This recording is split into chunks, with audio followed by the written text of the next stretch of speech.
بسم اللہ الرحمن الرحیم۔ حضرت امام غزالی رحمۃ اللہ علیہ فرماتے ہیں کہ ہفتے کے دن لا الہ الا اللہ 100 مرتبہ پڑھنے سے غم دور ہو جاتے ہیں۔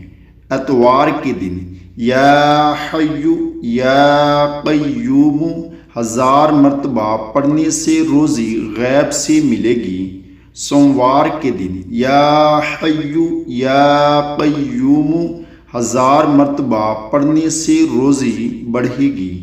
منگل کے دن صلی اللہ علی النبی وآلہ وسلم 1000 مرتبہ پڑھنے سے ہر بلا ٹل جائے گی۔ بدھ کے دن استغفار 1000 مرتبہ پڑھنے سے قبر کے عذاب سے محفوظ رہے گا۔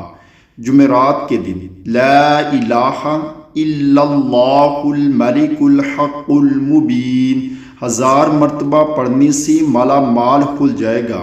جمعے کے دن اللہ 100 مرتبہ پڑھنے سے تنگی دور ہو جاتی ہے۔